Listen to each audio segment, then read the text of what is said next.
the hardest part of that ring.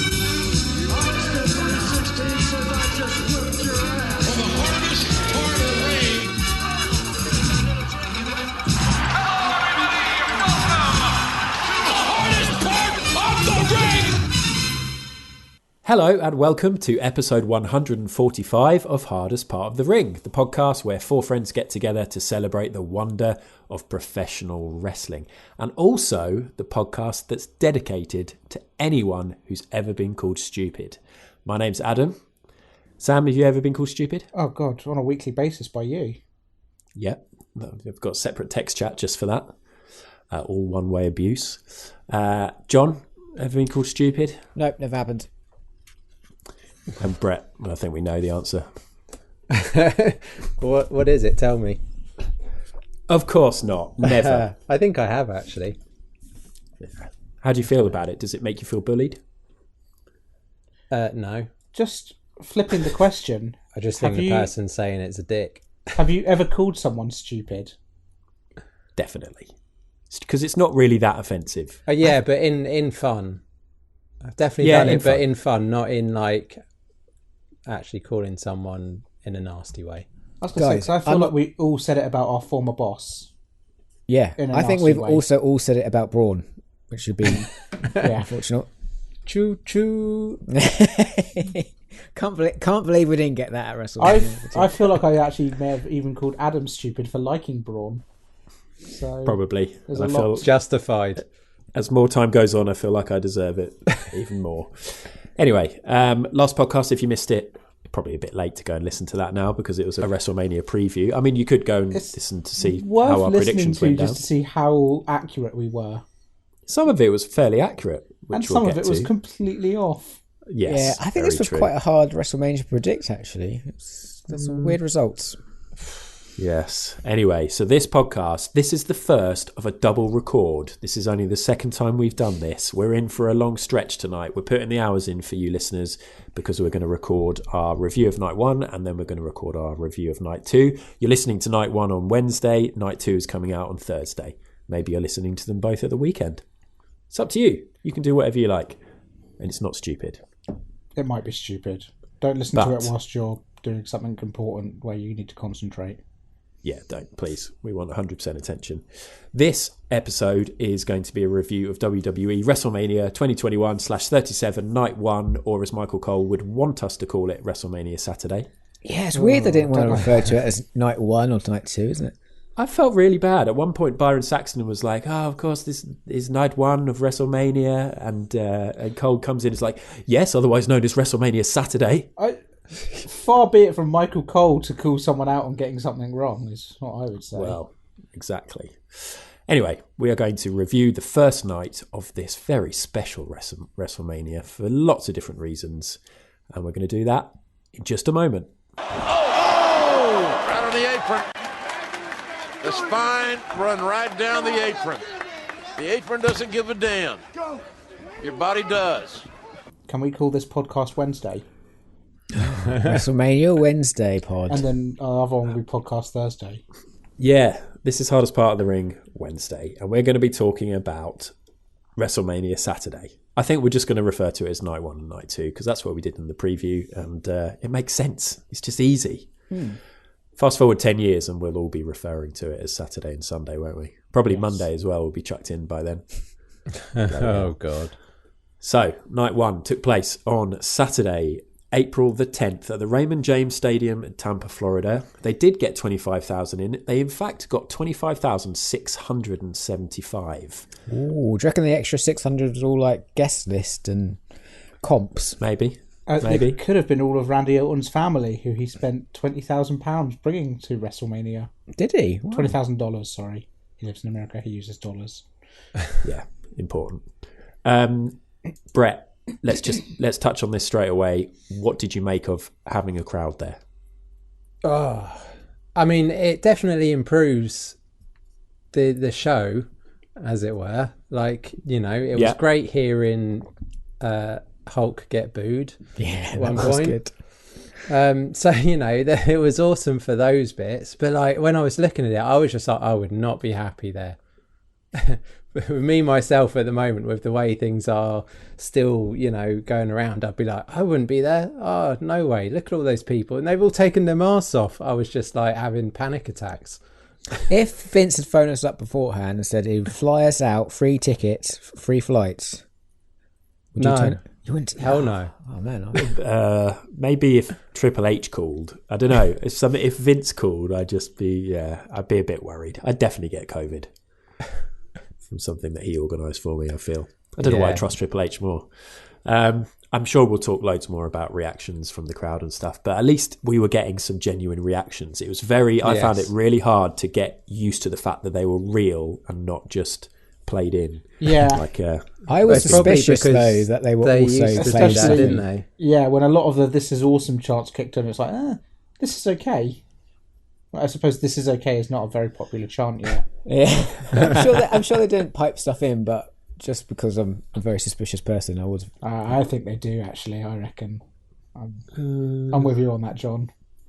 Yeah, because the crowd was so spread out. Obviously, it's hard to know, but they felt genuine. At least you were hearing little pockets of sounds happening. It wasn't just this white noise that we got in the Thunderdome. It was great to see people there. I think it did really add to the whole. It definitely had some great moments that came along with the crowd. The event was hosted, of course, by Titus O'Neil and Hulk Hogan, and a bit of Bailey as well. This is where I tee Sam up for his pre-prepared joke. Because you made a joke in the WhatsApp. I said use it on the pod, and you didn't want to because you don't like to pre-prepare your material. Usually you go off the cuff. Last week you did some of the best jokes of all time. Let's see how it goes when you do something written. Here we go. Great joke, guys. Prepare for this. Titus O'Neil is a wonderful person who is not very important to the world of wrestling. Hulk Hogan is someone who's very important to the world of wrestling, who is an awful person.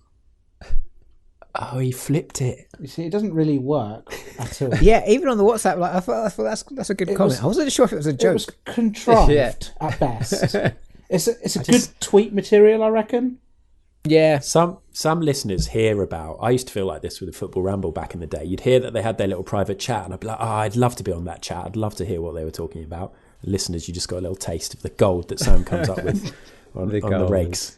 Oh, seriously, fuck Hulk Hogan though, right? Do you know what? I feel like Titus was definitely being used as a Hulk Hogan 100%. Cleanser. It really, it's like to eradicate racist. Some of my racism. best friends are black. That's what this was, and it was gross and horrible. It was. At least Hulk could hold his mic close enough to his mouth. That annoyed me, the way that Titus was quieter than Hulk because he was holding his mic too far away. I don't remember Titus being that terrible on the mic as well. He was so wooden. It was. Did you see though how he was looking at Hulk during a lot of it though? There was definitely, I think, some awkward feeling there because he was like just looking at him really strangely during some of the segments. Told a very inappropriate joke just before they went on stage. Like a black man, an Asian, and a rabbi walks into a bar. Every single time Hulk Hogan called him brother. Just because it feels weird, doesn't it? Now it does. It felt weird. A bit too racially charged for a man who is a racist. I don't know, just not good. Not a good choice. But the bits of Bailey, I really enjoyed. Yeah. Bailey was awesome. She's killing it. She should have had the whole role. Mm. Yeah, it makes that all the work she's done over the last year worth it for her WrestleMania moments. She got. She had quite a big role when the Bellas chucked her down the ramp. That was impressive. But that was on night 2, WrestleMania Sunday. So we'll get to that on the next episode. The comms team was the ever-present Michael Cole, joined by Corey Graves from Raw and Byron Saxton and Samoa Joe from SmackDown. No Tom Phillips. He's gone, apparently. Is he? Oh, I heard there was like a COVID thing with where I think I read somewhere, but maybe he's... Yes, I saw that was the early rumour, and now apparently he's out of there. I don't think he's done anything Phillips. bad. He escaped the cloning lab, and now Michael Cole is on the hunt. Well, they've got somebody from like Canada, ESPN, isn't it? Yeah, or something like that. Yeah, to proper Raw. sports channel. So Michael Cole has been dropped to SmackDown. But actually, SmackDown, no, Phillips in a was way. SmackDown SmackDown has Reigns. A lot of people are saying that they're doing a lot more focus on SmackDown these days. Anyway, we also had guest announcers, Jerry Lawler and Sam called it, Booker T dropped in. They were always going to put Booker T on the comms. Ever since Bad Bunny wrote that song, it was like, okay, well, there you go. Guys, I've got a big update for you. I added that Booker T song to my bangers list on Spotify the other day. No, really? It happened.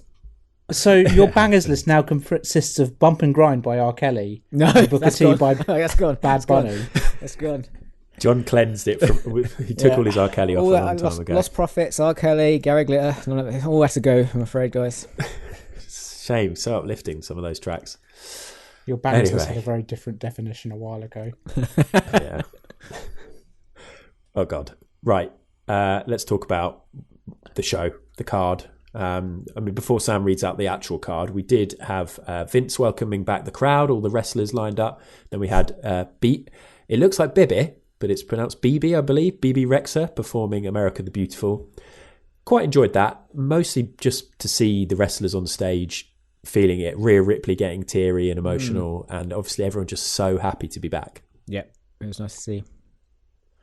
Sam, what was the card? We got it in the complete wrong order when we did it in the preview. WrestleMania Saturday, brought to you by Snickers, just in case you weren't aware. We opened the card with Bobby Lashley with MVP versus Drew McIntyre for the WWE Championship. This was followed up by a tag team turmoil match for an opportunity at the women's tag team titles. The teams being Lana and Naomi, that famous team, not quite the Funkadactyls. Billie Kay and Carmella, famous tag team women's wrestler Billie Kay, teamed with Carmella. Dana Brooke and famous tag team wrestler Mandy Rose, another tag team. There was a little bit of a slip on the ramp for Mandy. Those two look so similar as well. I found it so hard to tell the difference between those two. Yeah, I've always got them mixed up, yeah. The Riot Squad, Liv Morgan and Ruby Riott, probably the only recognised women's tag team that seems to be surviving this crazy world of shuffling. And eventual winners, actually, Natalia and Tamina, who, again, have been tagged together because they are daughters of famous wrestlers, and I don't know, they got bored of putting Tamina with Nia Jax. I don't know. That was the tag team turmoil being the operative word there. This was followed up with Cesaro versus Seth Rollins, The New Day versus AJ Styles and Omos for the WWE Raw Tag Team Championships, Shane O'Mac versus Braun Strowman in a steel cage match, Bad Bunny and Damian Priest versus The Miz and Morrison in a tag match, and your main event, Bianca Belair versus Sasha Banks for the WWE SmackDown Women's Championship. We are going to do our classic format, which is talk about the key matches. We picked out 3 key matches. Then we're going to do best of the rest, worst of the rest, pick out star performer, and rank the pay-per-view out of 10, or at least the first night. We'll compare that to old WrestleManias. How many WrestleManias have we reviewed now? Is this our 4th, or it's not our 5th, is it? It must be our 4th. I think 4th. I'd guess at 4th. Yeah, I think 4th. I think we Started at SummerSlam, didn't we? Yeah. I think we started SummerSlam 2017. So yeah, that's true. So we've done 18, 19, 20, and now here we are in 21. So key matches we've picked out. Oh, wait, I'll be honest, I picked this out. So if you've got a problem with this, listener, you've got a problem with me. The key matches are the WWE Championship match between Bobby Lashley and Drew McIntyre, the tag team match with Bad Bunny and Damian Priest versus The Miz and John Morrison, and then the SmackDown Women's Championship. But don't worry, we will touch on all of the matches that happened in some way. I mean, Sam may well have already covered the turmoil match, we'll see. But let's kick things off with Bobby Lashley versus Drew McIntyre. WWE are doing this fair bit, starting off a big event with a big old match, but I still wasn't really expecting this to start. I was very excited. Sam, what did you make of it? this was the surprise of the night, I guess, for me. Not in a million years did I call Bobby Lashley going over here. No way. Yeah.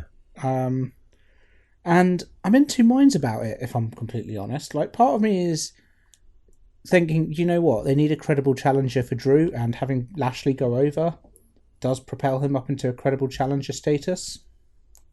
They've made him Yeah, look it's like weird. a monster. They really He's have. the champ. Yeah. Him being champ makes him a credible challenger. I mean, that's the crazy thing, though, isn't it? Like, if he wasn't the champ, would you think he stood a chance?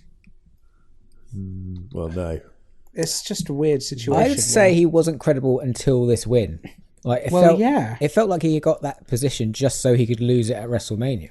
That's exactly what I thought. And Lashley going over, I think, is a good move. Like, I think it helps build the division. It helps kind of keep things moving. Like, you can't just have one person be a dominant force.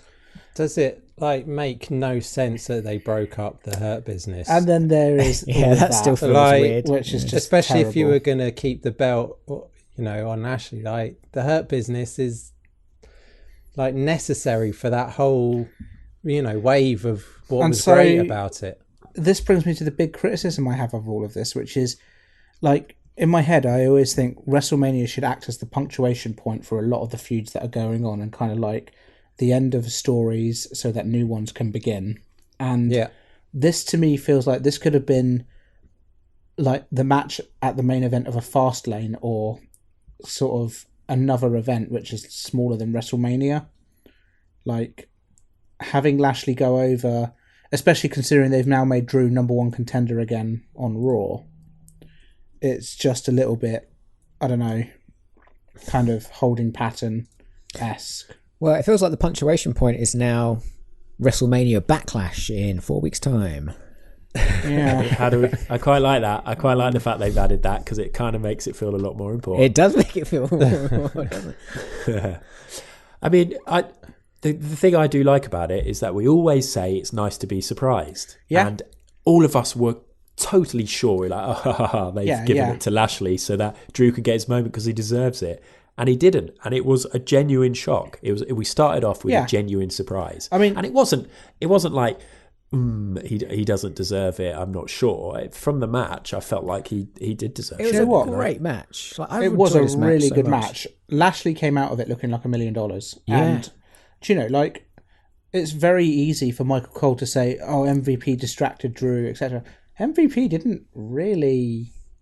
It was hardly like he reached in and grabbed his ankle or something like that. I didn't even notice that. He just says, "Oi, Drew," and that was it. Yeah, that was the camera work didn't really support this at all. It just looked to me like Lashley out wrestled Drew and put him in a full Nelson. It was so physical, this match, and that end sequence with him in the Hurt Lock. Yeah, it looked like he was powering out of it and got the strength, and then just succumbed. I thought that end sequence was so good and told such a great story. I think this is one of the best matches on the card of both nights. Yeah. And I think the result is really interesting and exciting, and I think that's great. And I'm just a little bit I think this is good, and it could have been amazing. Can I just clarify? Are you saying it's the best match of the two nights, or you thought looking at the card it was the best? No. I'd say this is one of the better matches out of the two nights. I'm not going to say it's the best match of either night, but I'd say this is one of the better ones. I'd agree. I'd say it's in the conversation, definitely. Not for me. Brett shaking. Yeah, not for me either. What's the problem? I thought this was average, good. I didn't expect more from these two, but I mean, yes, I expected less from it, so perhaps that's why it feels better. But I don't know, just watching it, I the ending was unexpected, which was nice, but at no point was I don't know, getting to the edge of my seat or anything for it. No, that's fair. I mean, so I thought it was decent. I thought it was decent, and across, obviously we'll talk about it there. I think it went quite far in both directions from decent. I think it was a good match. I did jump out of my seat when Lashley retained. I did not expect that finish. Yep. That did surprise me in a good way. And I was disappointed as well. I bloody loved Drew. Felt sad.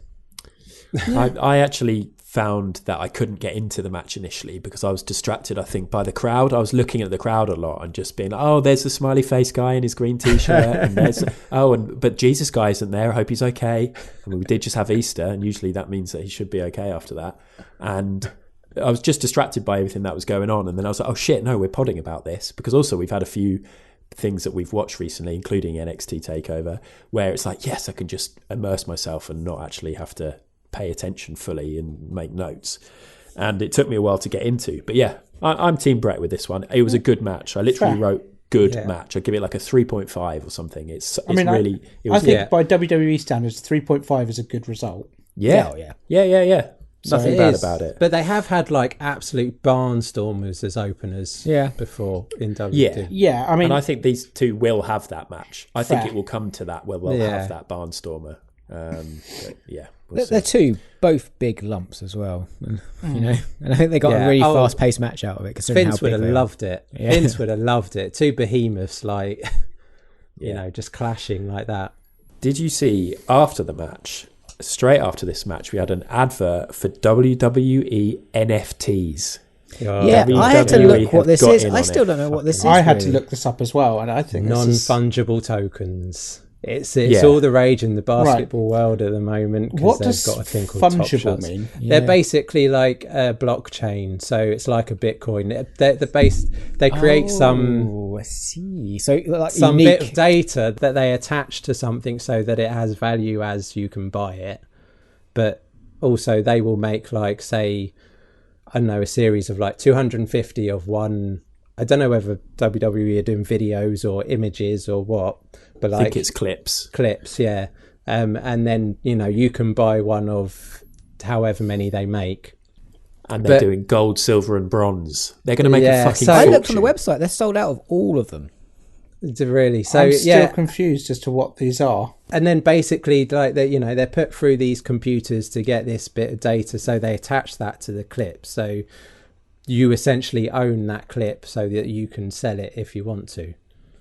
It's like limited edition prints. So it's like trading digital cards. It's like trading cards, but with digital content.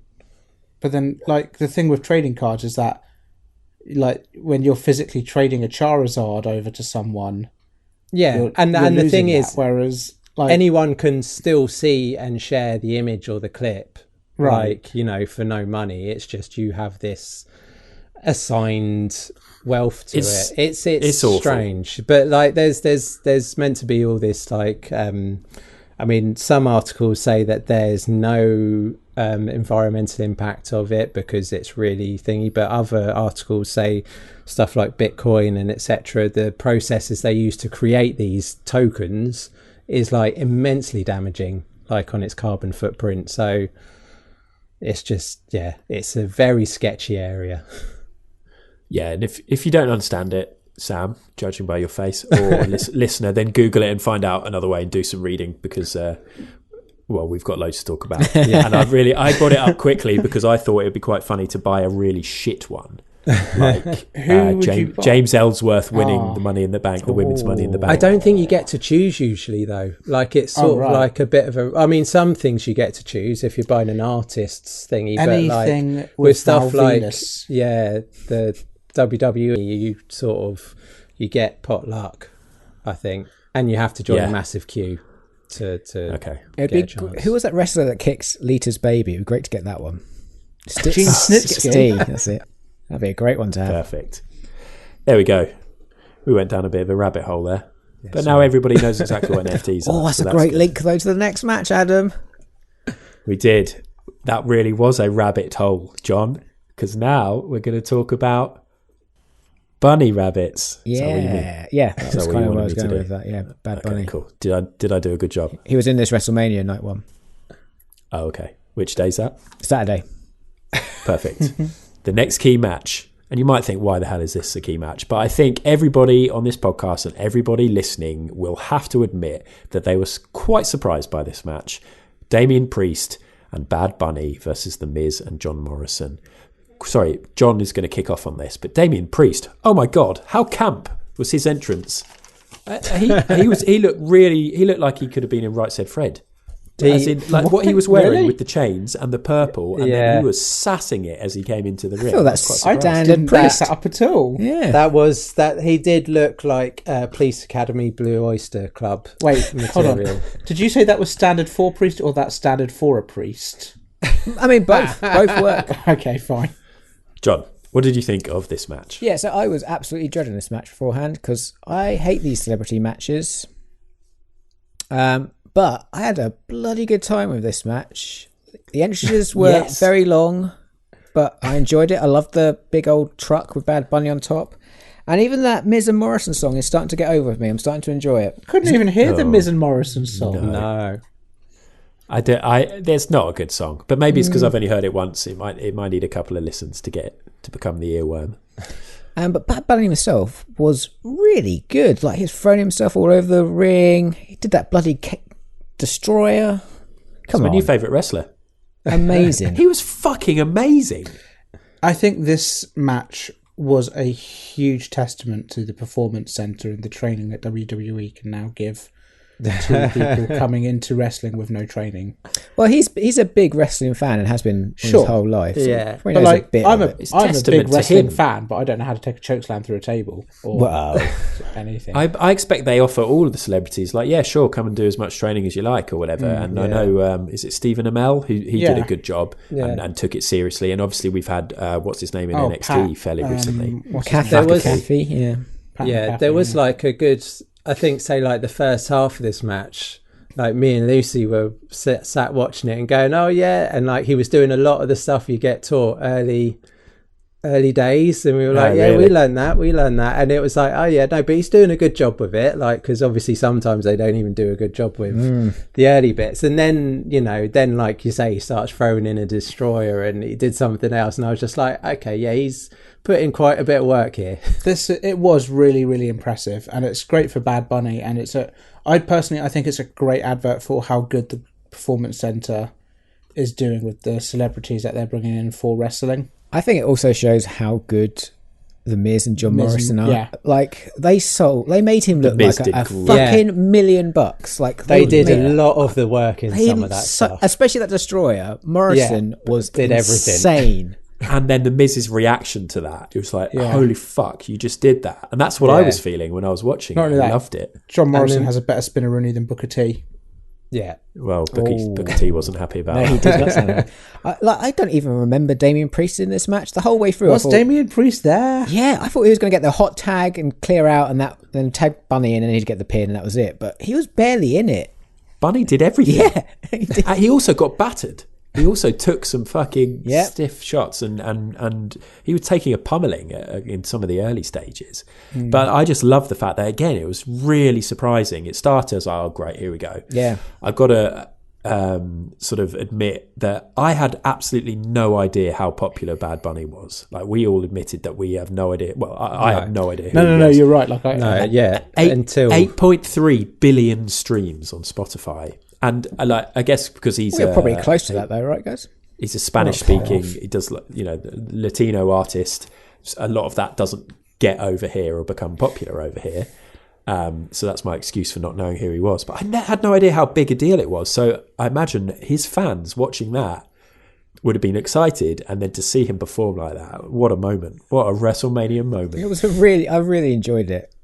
Me too. I really did. Like, there's a couple of matches on this card that I was absolutely dreading, but ended up really, really enjoying. Genuinely, like, I think WWE have put a lot of work into their training program, not just for like new wrestlers coming into NXT, but also kind of like celebrities when they do appearances. This isn't the first time that WWE have surprised us with like people who, for all intents and purposes, you would think, oh, this is going to be a disaster, and all of a sudden it turns out well. Like, kind of, we thought this about Ronda Rousey. We thought it about Pat, whatever his name is, McAfee. I think it's becoming less and less surprising and more of a habit of WWE that they're kind of enabling these celebrities to come in and just kind of actually look competent. I think this is the third time you've mentioned that now. I think, are you, because we're quite a big deal in podcasting and all that, are you going to be at WrestleMania Backlash? have you been at the Performance Center? I'm writing a song about Booker T. And you know that they're listening to these episodes, so you're bigging them up. So I've got to write a song first, and then I have to have a feud with The Miz, and he's got to destroy my Nissan Juke, and then that's how it all goes. I've got to put the legwork in. I've seen you elbow drop a bin bag in the middle of Brighton whilst wearing a Lucha Libre mask. Hardest Bunny versus Bad Bunny. You know, not my proudest moment, elbow dropping the bin bag. You could have a Hell Duracell match. Oh, okay. I love that Adam looked down on his notes there because he noted that joke down. Fuck video. Fuck the videos. How many times have you underlined it? Oh, highlighted? Is it highlighted? No, I'm on my next page for the Bianca match, so I didn't even need to look down because I remembered it. Fuck you, John. It sounded like I'd made that up on the spot. Hell Duracell. You should have seen me when It's good though, man. I thought of that. It was a good match. Ms. Morrison, Bad Bunny all came out looking really good from that. Yeah. Really liked it. Okay, final key match will be the main event, which was the SmackDown Women's Championship match between Sasha Banks and Bianca Belair.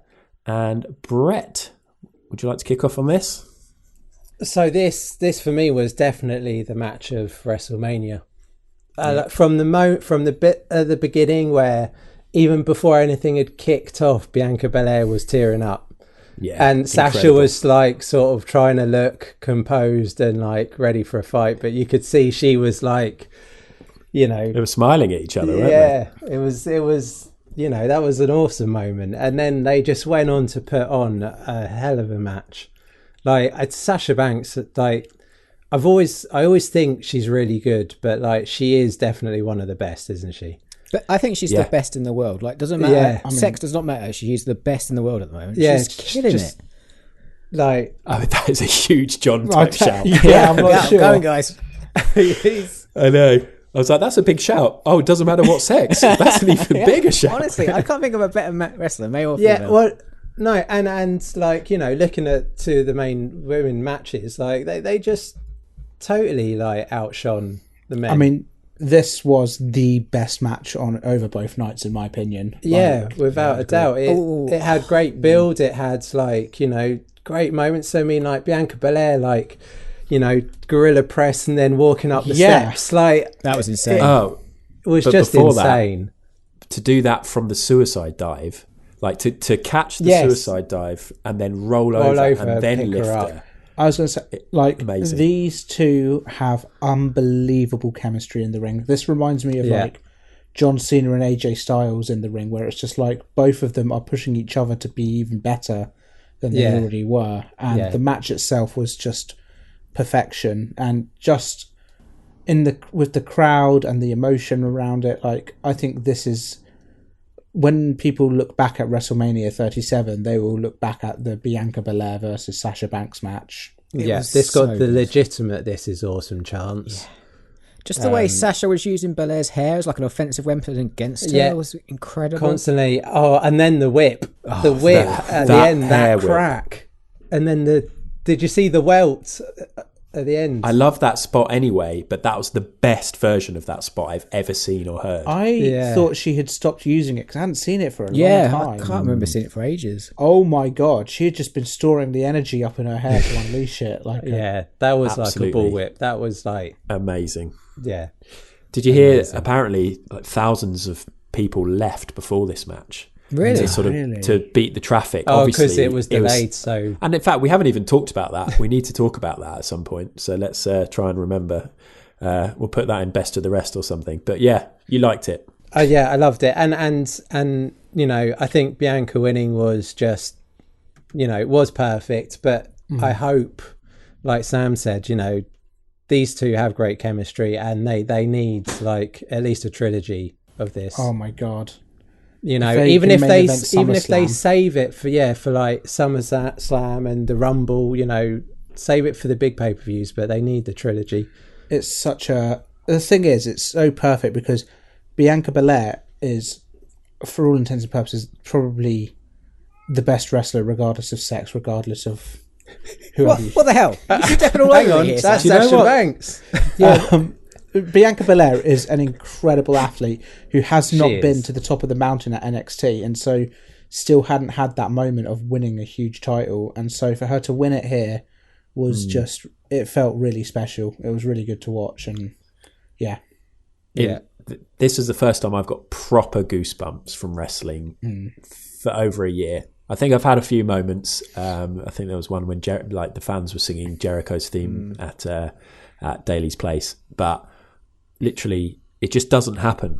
And to at the start there where the fans were going crazy, because that's when it builds and builds, and then they see the reaction of the wrestlers and it builds even more. That was such a moment. And they mentioned how historic it was, and for them to even point out this is the first time they've ever had two black women headline WrestleMania or headline a pay-per-view. Again, you don't even hear WrestleMania, you don't even hear WWE referring to race. That felt quite jarring in a way. It was like a shock that they referenced it, but so cool, like amazing that was the case. Just incredible stuff. Yeah. Sasha has now got a record of 0 wins, 6 defeats at WrestleMania. Really? I hope they build that into this story between those two. Yeah. They should. Think they need a big old heel turn for Sasha, like a real big heel turn. She's kind of that now, though, isn't she? She's kind of heel now, though. But like, I think bigger. I think bigger. kind of like She needs to murder someone, Sam says. I'm saying like Sasha Banks back in NXT, that was heel Sasha. Like, I thought that was your suggestion of the route they should take. Sasha Banks back in NXT. No, just an incredible match though, and I think kind of to push on, like they just need to sort of have them really go out and feud big time here. Yeah. Speaking of pushing on, let's talk about Best of the Rest, and I will. I'm going to hit you with a Best of the Rest match, but let's touch upon because I think it's something that was generally received quite warmly the way they dealt with it. The rain delay. Obviously, logging onto the network, seeing it was 3 hours 40 minutes that first show. But half an hour of that was a rain delay, right? And from what I've seen, I didn't watch all of it, but Sam and John, I know you did. I know friend of the pod, Pip, has also watched it and really enjoyed seeing how they coped with it, seeing the wrestlers coming out, cutting not pre-prepared promos and having a lot of fun with it. Was it good, Sam? Yeah, it was. It was just kind of, it showed again the professionalism of kind of how they deal with a lot of this stuff. Like, it was unforeseen circumstances. I can't believe that's never happened before. The amount of I know the amount of open air stuff, right? It's weird. But the way they handled it was just brilliant. Kind of like getting all of the different wrestlers to kind of pitch in and cut promos, and yeah, all of them were just really on their game. And especially, I think it was Kevin Owens in particular, just kind of was like fantastic. And yeah, I think Kevin Owens was like the only one that didn't follow the formula of like, I'm going to start off level and I'm going to get more and more intense and more intense until I'm, shouting, because like the rest of them were proper old school promos. Yeah, Big E. Oh, yeah, incredible. How did that guy? Was he Scottish? That guy, or Irish? I can't remember now. Irish. He kind of kept a straight face. He did really well, that guy, the whole way through. I thought, like, to do all that stuff off the cuff with all those wrestlers who are kind of used to it, and I thought he did especially really well. Those three. Yeah. Hard. Incredible. Anyway, yeah, so good to mention that, because it was another historic moment, as you say. It's never happened before, which is crazy. And you could see at the start of that Drew and Lashley match that the floor was pretty wet all the way around the ring. And we did have some slips, which we will get to when we get to them. The match that I'm going to talk about for Best of the Rest is going to be Cesaro versus Seth Rollins, because this was a big one that when we were previewing it, Sam, you were kind of saying that it's kind of make or break for Cesaro, and I think he's come out really strongly from this. Not only did he win, I think he just looked fantastic. The hot start with the immediate uppercut was great. I love any match that has a hot start like this, and it kind of makes sense because he is determined to prove himself on this stage. Obviously the spins were good, even if the fucking WrestleMania crowd can't fucking count to full Evolution. And Michael Cole can't count, because I counted those myself. There was not 23 fucking spins. There was 17. I'm glad someone brought this up. That's I actually counted 19, Adam, so we'll fight afterwards, but that's fine. I think I should counted actually get 19. to my notes. This is important and worth killing time for. It definitely is, because you guys need to know this for the quiz next time. Yes, it's I just counted 17. Pick a side of the ring and count your evolutions on that rope. Exactly. Yeah. Why didn't people do that? Honestly, it's like kind of you can't tell the time by basically saying, "Oh, when the clock goes halfway round, that's another hour." It's nonsense. Get it together, guys. But I just thought there were some great moments as well. The bit where they did the slow-mo, and there were a few of these throughout WrestleMania where they had slow-mos on particular moves connecting in a crazy way. So the elbow to the back of Cesaro's neck when you could see his whole skull vibrating. That was nice. And then you had what looked like it was going to be a stomp, but it was countered into the uppercut. That was looked sweet. Great. Yeah. I'm so sad that they didn't quite get that as Like, I think what they wanted to do with that was make it similar to the Seth Rollins stomp at WrestleMania to Randy Orton, where he popped him really far up into the air and then sort of does it. And I don't think they quite landed it as cleanly as they wanted. It still looked great, though. It still it looked great to me. I wouldn't have thought about that at all, but now you say it. But it did look great. Neutralizer for the win. And I just thought, again, I mean, it wasn't a spectacular match, but it was another really good match. Do you know what blew my mind the most is that it was only during this match, 10 years into Cesaro's WWE career, that I realised, it's called the Neutralizer because he's Swiss. Oh, I didn't realise that either. Yeah. I got that. That just occurred to me 10 years in. Yeah, I mean, literally just occurred to me when you said it, Sam. Yeah, I'm saying with Brett. I didn't even think about it. I thought it's called Neutralizer because it neutralises them. No, well, I mean, guys, it does. Oh God, you three really are stupid.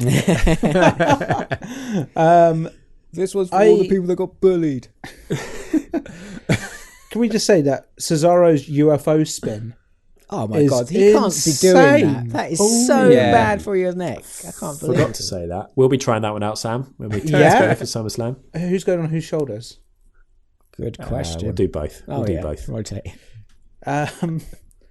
Wow. Yeah, Cesaro is a beast of a wrestler, and it kills me because this isn't the first time Cesaro's had a big push and everyone said, like, okay, cool, this is it. This is the time he's going to push on and do something. And I don't think it's going to be the last time. I still don't think they're going to... No, they're never going to put that manager on him, are they? No. Well, because that's what he needs. Heyman. Yeah, Heyman they was put Paul Heyman on him. Did they? It didn't work. Yeah. Oh, I forgot about that. Did they just Well, did Paul it not Heyman work, or did they just pull the trigger straight away? He was a little bit busy with Brock Lesnar at the time, I think. Yeah, because I think Cesaro's a really likable person, but he just doesn't have the mic skills. But he is amazing. He can tell the story and do everything in the ring. So, I don't think just because he can't cut an awesome promo, he shouldn't get that opportunity. Because not some of the best can't cut the great promos, but that doesn't stop them reaching the top. Yeah, I would love to see Cesaro reach the top. I think it's still possible. I just think it's difficult because I still think they don't package him great either, though. No.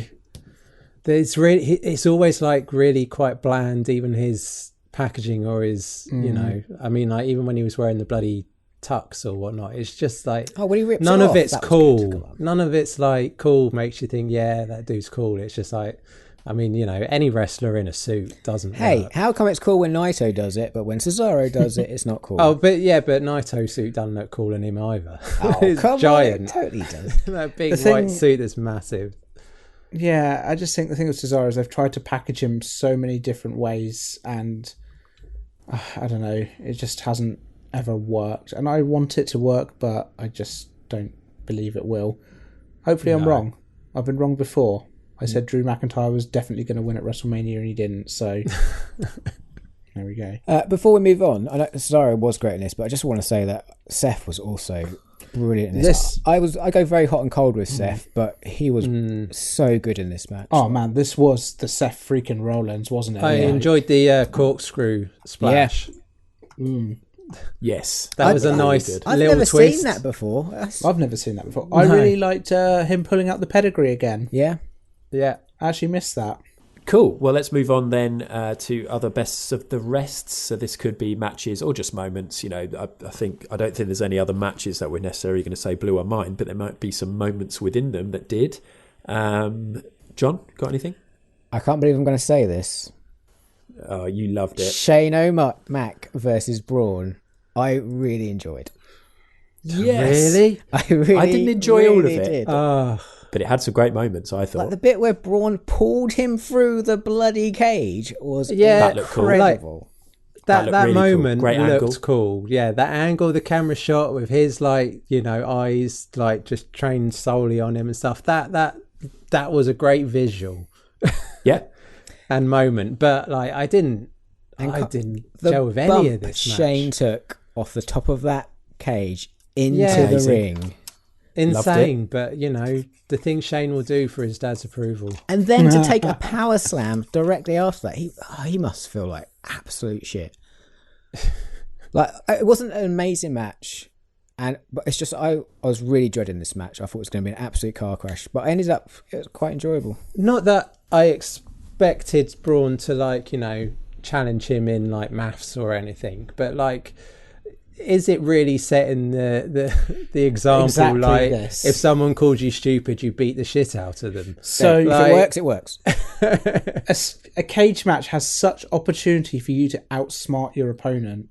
Yeah. And this could have been such an opportunity for Braun just to get one over on Shane by outsmarting him. Still could have pulled him through the cage, done all of that, but just, I don't know, handcuff him to the cage or something and then leave, and just make Shane look real stupid, and then that way you've got a real nice kind of ending to that feud rather than just a subpar feud with a kind of crap match. Arrive with a few people on your side as well, because he's going to have lackeys there. So if that match had ended with Shane O'Mac handcuffed to the cage and Braun climbing out and walking off, nobody would have been happy. You want to see Shane O'Mac do a coast to coast. You want to see Shane O'Mac doing his fucking cool, running backwards and the inside, which I love. I love that. I don't want that. I really enjoy that. You want to see Shane O'Mac do his coast to coast. You want to see him doing the body shots. You want to see him out of breath and bright purple within seconds. And you want the big shot, the big spot at the end. No, I don't want to see Shane O'Mac anywhere near a fucking WWE wrestling ring. I'm sick of it. But he's going to be there. I'm with Sam. If I have to see punches and bunches again. We'll see you this time next year, guys. I hate Shane McMahon. When we meet up next, probably let's say it's at Sam's. I'm going to run him backwards through the door. I'm going to do loads of little jabs and running on my feet, and you're going to think that guy's cool as fuck. I think we're going to move on in a baseball jersey. Yeah, I think that's fair. Okay, Sam, have you got a best of the rest? Yeah, so I really enjoyed Omos and AJ versus the New Day. Now, okay, I don't think it had the best ending, and I think Omos looks quite limited, which kind of doesn't really surprise me at all. He does look very limited, but it works. I liked what he did. Let me rephrase it. I really liked 75% of Omos and AJ Styles versus the New Day. Oh, but the fact that the guy was that size, he was stood static for so much of the match, just on the corner. But then, the moment basically of him standing there and AJ springboarding off his shoulders, that alone was worth his inclusion. Yeah, I mean, that was cool. The thing is, what I really liked about this match is they slowly, over the course of, I say slowly, over the course of however long it was, 10 minutes or whatever, they turned the New Day into a heelish face team, and they turned AJ and Omos from a heel team to a face team, and it was so masterfully done. And the New Day was so good at heels. Oh my god, the New Day are Xavier amazing. Talking to the crowd and shouting you see what we're doing here, AJ, is we're cutting the ring in half. Yeah, that was cool. Just that whole part of the match with AJ trying to literally run round to the other side, and New Day just having absolutely none of it, was done perfectly. Perfect. If that was a joke, it was masterful. Thank you. It wasn't though, was it? It was a fuck I love up. that. Of all the words to fuck up on. That's why we have editors. I like the amount of different pronunciations there were for Omos, because even Michael Cole was like Omos, and there was Omos, Omos, Umos. There were lots of different ones. But I like the way he moved around the ring. Even when he was running, he was pumping his arms. He had a smile on his face. Of course you would like him, Adam. He's 7 foot tall. He should be Braun. Yeah. I miss Big Cass. I bet Braun looked at this match very worried. He must be so worried about Omos. That's his spot. Yeah. But again, it was it was good fun. I thought you're right. I wasn't expecting a masterclass, but there were lots of good fun moments, and it didn't stay around for too long. Yeah, and I kind of found that with pretty much everything in WrestleMania. There wasn't any moment where we've had loads of them over the years where you're like, oh my God, this is dragging on for ages. When are they going to move on? I felt like everything flowed quite nicely. But the interesting thing about this, of course, is that AJ is now a WWE Grand Slam champion, having won everything there is to win. And he's also the first person to be a Grand Slam champion in both WWE and TNA. Wow. I think he is in New Japan as well, isn't he? Not according to the website that I got that fact from. Okay, fine. which wasn't Wikipedia this time. I wonder if there is a imagine they more would have said. decorated active wrestler than AJ Styles. Probably not. Jericho? Perhaps. I mean, I don't know. Jericho's not won the top title in Japan or Impact. Yeah, good point. But he's got the top one at AEW. True. That's where AJ needs to go next. Okay, Brett, do you have a best of the rest? Is there anything to pick out from the tag team turmoil match? That is literally that's all that's left, isn't there? No. Okay, well you kick off on worst of the rest. Go on. Tell us why you didn't enjoy the tag turmoil match, or if there's something else that vexed you. I don't want to say the tag team turmoil match, but like It's fine. it was just clunky. It like nothing flowed in this match. I don't think at any point. 100%. Fuck the tag team turmoil match, because WWE had women's tag teams that would have been legitimately really interesting to watch here. Yeah. But they've broken a load of them up for no reason and then just moved them around as if they're fucking Lego sets where they've just mixed and matched all the parts. Yeah. Like, if you're including Billy Kay in this, why on earth is Peyton Royce not like? Why is there not an Iconics reunion? Disgraceful. Are they doing anything with Peyton Royce that they can't put them back together? She's had a few singles matches and she's looked good in them from what I've seen. But I did think, apart from Billy Kay being hilarious, she had a couple of moments where she really let down her opponents by fluffing her lines, as it were. There was like a kick from Lana that she sort of fell down before she even like attempted the kick, so it just looked totally stupid. And there was something else as well where she sort of like missed her point and it just made the opponent look stupid. It's just like Billy Kay was a women's tag team wrestler with Peyton Royce. Mandy Rose was a women's tag team wrestler with Sonya Deville, and they've destroyed it. And for what?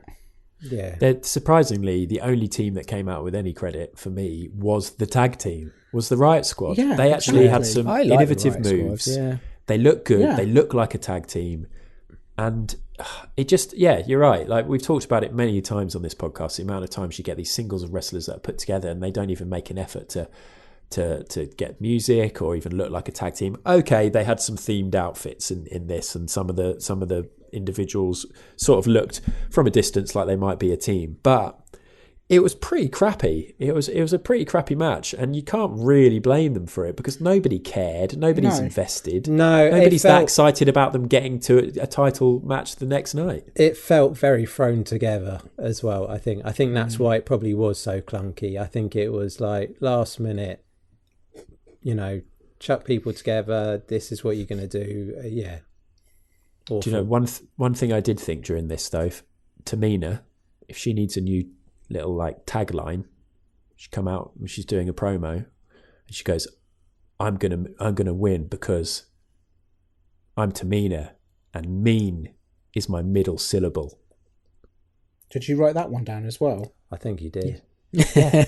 Of course, I'm the only fucking one who makes loads of notes for this podcast. So sometimes I think of something amusing, like that piece of gold. It's true. And I write it down. Notes. Shall we move on to Star Performer?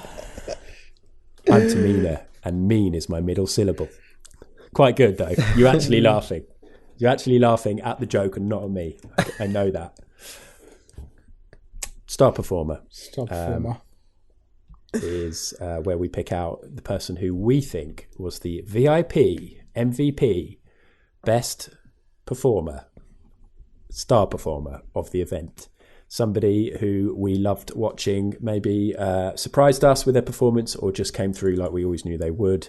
John, who's yours? Shane? No, I'm not going to go. Bianca Belair, it's got to be. Such a great moment. Brett? I'm same match, but I'm gonna go Sasha, even though she lost. I think she made that match awesome. Perfect foil. Bianca, definitely Bianca Belair. Okay, I was gonna go Bianca or Bad Bunny. I'm gonna go Bad Bunny. We knew Bianca was capable of this. We had no idea Bad Bunny was. No idea. Okay, now it's time for the overall rank where we give the pay-per-view a score out of 10, see how it compares. Let's go for Brett first. Oh, straight in there. I don't usually go for 0.5s, but I'm going to go 7.5. Groundbreaking. We knew this was a historic WrestleMania. Yeah. Okay, John? 9.5. 9.5? I enjoyed night one a lot. Days. I had a great time watching it. It was near flawless. Like, the only bad match was the tag turmoil, and even that wasn't bad. This is ridiculous, right? Is that the highest score you've ever given? I've Probably given not. it a 10. I gave Yeah. 9.8. If anyone's given a 10. Didn't Yeah. I shouldn't act surprised. I mean, I'm giving this an 8, and I thought I was going to get shit for that. 8 for a WWE pay-per-view is fucking good. This was such a good night. Sam? I want to bump my score down now just to try and Here fix we go. John's. 2. No, I'm going to stick to my guns, but I think you're a maverick, John. I'm going to give it a 7. I thought it was what's fine. the average? Overall, 8 out of 10. Nice. Not bad. That's great. In fact, that's pretty damn good for WrestleMania. Last year's WrestleMania night 1 was 7.875, so it's an improvement. It is. That's the difference the fans make, perhaps. Okay, we're going to have a quick break, and then we'll be back with some listener comments. Oh, and a double stop to the hardest part of the ring. Goodness. Right, we've got some really good listener comments. We're quite long, so I've edited them down slightly. Carl Luckhurst. I thought every match got a decent time and nothing dragged on too much. Surprise Drews didn't win. Tag turmoil was a bit clunky. Cesaro and Seth was hard hitting and got the swing over, and I hope he gets a push. The steel cage match surprised me despite an awful build up. Bad Bunny tag match over delivered thanks to Miz and Morrison selling and storytelling. The main event was superb and a great build. The hair whip was immense and a great way to end a decent first night. I think that's all. Nice. Yeah, I agree with all of that. Thanks, Carl. Graham Hughes. The rain delay gave us some great promo moments, showing some real emotion from the wrestlers in the build-up. Lashley versus Drew was first up and a good match with a disappointing result, and I think suffered from being first up. Crowd just wasn't warmed up enough for it. Women's tag turmoil felt like it should have been on the pre-show. Riot Squad looked good and probably deserved to win. Cesaro and Seth, as predicted, delivered the goods, with Cesaro deserving the win. Rollins is probably still dizzy after the spins. I can't believe, yeah. Oh, I could not do that. I go on a swing these days and I feel awful. Imagine having that many spins and then having to go into a neutralizer. Like, you have to do a lot of work to get into the neutralizer yourself. Oh. Incredible. Insane. And lastly, Pip's been in touch. Rain delay letting WWE talent off script for the first time in years was a chaotic treat I didn't know I wanted. Cesaro versus Seth was the thing of beauty I fully expected it to fall short of being. Bad Bunny killed it and is super famous, you old white men. Sasha and Bianca are icons. Fair. Probably all fair there. Great comments. Cool. Thanks, everybody. I just realised very quickly we need to do a quick recap on the predictions, and you'll see why I find it important to recap on this at the end of the next one. But Sam predicted a Drew win in Bobby versus Drew. John predicted a Seth win in Cesaro versus Seth. Sam predicted a Bad Bunny and Damian Priest win. You got that one right. Technically, I predicted a Bad Bunny and Miz win. Well, that's true, actually. Hedged my bets. You did, but then you corrected yourself. And I predicted Bianca to win, and that did happen. So tune into the next episode when you'll find out how we did in our other predictions. Brett, how do people get in touch? They can send their emails to hardestpartofthering@gmail.com or catch us on Instagram, Facebook and Twitter. We are at hardestpartpod. Thank you very much. Next podcast will obviously be a review of WrestleMania Sunday, Night 2, WrestleMania 37, 2021. Episode 146. That's the full title. Okay, Brett, for the artwork. Thank you, everybody, for listening. Thanks to you three for taking part. You're not stupid. You're great guys. Thanks, Adam. You make me feel stupid. Stupid idiot. I'm not going to say goodbye to you individually because we're going to be back together again very shortly. Goodbye, everybody. That was the hardest part of the ring. That is the hardest part of that ring.